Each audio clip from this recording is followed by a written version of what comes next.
আসসালামু আলাইকুম। নিমতলা হাউজিং এর পক্ষ থেকে আমি রেজা আছি আপনাদের সাথে। আজকে আপনাদেরকে দেখাবো আমাদের একজন প্রতিনিধির পার্সোনাল ওপিনিয়ন, যিনি আমাদের প্রজেক্টে আসছেন, ভিজিট করছেন। তারপর ওনার কীরকম লাগছে আমাদের প্রজেক্টটা, উনি ওনার নিজস্ব মতামত আপনাদের সাথে শেয়ার করবেন। আমি মোহাম্মদ এমরানুর রহমান। আমি বিজনেস করি distributor square food and beverage লিমিটেডের একজন ডিস্ট্রিবিউটর, যাত্রাবাড়ি ব্রাঞ্চ। তো আমি আজকে আমার দুই একটা ফ্রেন্ডের সাথে এই প্রজেক্টটাতে আসলাম। আমি আসলে আমার অনেকগুলি প্রজেক্টে যাওয়া হয়েছে, তো এই নিমতলী প্রজেক্টে এসে বলেছে, অনেকে বলে করি করব হচ্ছে, কিন্তু এখানে মনে হয় যে সব হয়ে আছে, আপনি খালি নেবেন, এরকম মনে হয়েছে। এবং সত্যি যদি শুভঙ্করে কোনো ফাঁকি না হয়, তাহলে আমি বলবো যে অসাধারণ একটা প্রজেক্ট। Thank you sir. এটা হচ্ছে মানে ঢাকা মাওয়া হাইওয়ে রোডে আমাদের প্রজেক্টটা নিমতলা হাউজিং, মানে ভিজুয়াল যে আমি সেটাই বললাম যে দেখতে পাচ্ছি এটা ভিজুয়াল, এনে এসে বলতে হবে না যে ভাই আমার ওখানে এরকম এরকম এরকম হবে, সব হয়ে আছে আর আপনি নেবেন। তারপর কাগজপত্র যাচাই বাছাই করবেন, তারপর হচ্ছে একটা সিদ্ধান্ত নেবেন। জি, খুবই ভালো লাগছে, একদম মন থেকে বলছে, আমার খুব ভালো লাগছে। এটা আপনাদের খুশি করার জন্য বা রিভিউ দেওয়ার জন্য না, এর মধ্যে থ্যাংক ইউ স্যার।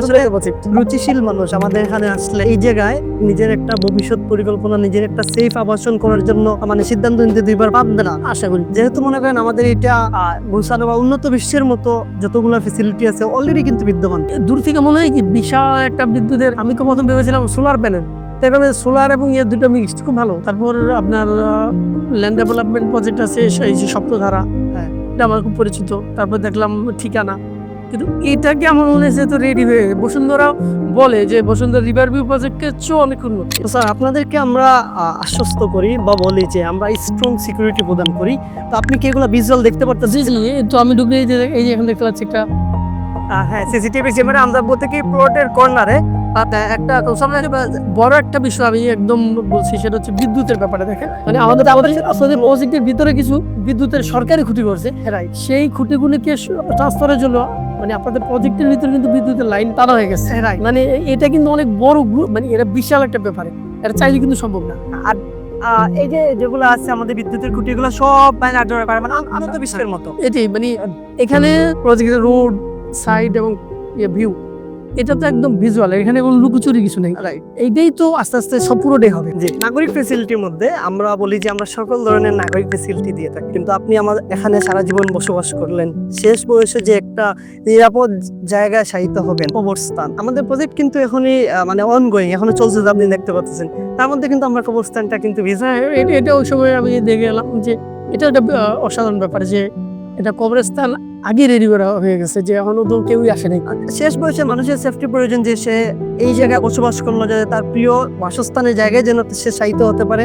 এটাই হচ্ছে আমাদের চেয়ারম্যান স্যার অলওয়েজ প্রমাণ করেন যে মানুষের নিরাপত্তা প্রয়োজন বর্তমান সময় বা শেষ সময়। এটা হচ্ছে কবরস্থানটা আরো বড় হবে এদিক দিয়া।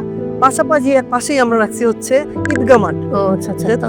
কবরস্থানের পাশে ঈদগাহ মাঠ, এবং ওই সামনে যে বালু অংশটুকু ফেলছি, যে ওই জায়গায় হবে সেন্ট্রাল মস্ক। এটা হচ্ছে 35 ফিটের একটা রুট। আচ্ছা, এখানে আমাদের 5 কাটার প্লট শেষ, এই সাইডে হচ্ছে আমাদের 5 কাটার প্লট। এখান থেকে হচ্ছে A1 এর 3 কাটার প্লট গুলো শুরু। এই যে 3 কাটার প্রজেক্ট গুলি, যে কেউ যদি 3 কাটার প্রজেক্ট কে 4টা প্রজেক্ট একসাথে নিয়ে নেয়, যে তাহলে 4টা রোড পাচ্ছে। 4টা রোড পাচ্ছে। পাশাপাশি এই যে মাঝখানে যে দেয়ালটা দেখতে পারতেছে, এই দেয়ালগুলো থাকবে আমরা তুলে দেবো। সে যদি চায় 12 কাটার উপরেই কিন্তু বাড়ি তৈরি করবে। আপনারা আপনাদেরকে বলবো যে আপনারা যদি চান যে 3 কাটার 2টা নিয়ে 6 কাটার উপরে বাড়ি করতে, তো আমরা এই ফেসিলিটি আপনাদেরকে দিচ্ছি। তো স্যার আমরা তো মুখে না যে আমরা রেডি করে দেখাচ্ছি এমন না, আমরা কিন্তু হ্যান্ড ওভারও দিচ্ছি।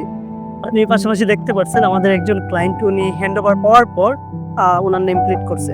আচ্ছা, তার মানে হ্যান্ড ওভার ছাড়া নেম প্লেট লেখা যায় না? আর না, হ্যান্ড ওভার আমি যতগুলি নেম প্লেট দিয়েছি সবগুলি আপনার হ্যান্ড ওভার, মানে ওনারা টাকা পেমেন্ট করে রেজিস্ট্রি নিয়ে নিজের নেম প্লেট করছে। এখানে দেখছি সবগুলি সাইনবোর্ড, তাহলে সবগুলি হ্যান্ড করেছে? জি স্যার, এটা ব্লক 2 তে আমাদের এখানে ম্যাক্সিমাম প্লট হ্যান্ড ওভার হয়ে গেছে। মানে ব্লক A1 এ এটা অনেক বেশি হ্যান্ড ওভার হয়েছে, কিন্তু বেশি হচ্ছে আমাদের ব্লক 2 তে হ্যান্ড ওভার। সুন্দর।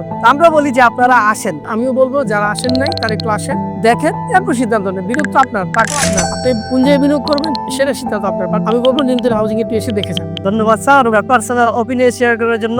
আর আপনি আপনার পরিচিত সারাউন্ডিং যে মানুষজন আছে, যে আমি কেমন শেয়ার করলেন না, তা তো অবশ্যই, আমি তো করে বলবো না, আমি তো আপনাদের খুশি করার জন্য বলছি, আমি আমার মনের কথা বলছি। ঠিক আছে স্যার, আমরা চাই যে আমাদের ক্লায়েন্ট খুশি হয়ে মন থেকে যে ওপিনিয়ন আছে সেটাই যারা এখনো আসেনি ওনাদের জন্য এটা অনুপ্রেরণা। স্যার পার্সোনাল ওপিনিয়ন শেয়ার করার জন্য ধন্যবাদ। আসসালামু আলাইকুম। আসসালামু আলাইকুম, আপনাকে ধন্যবাদ।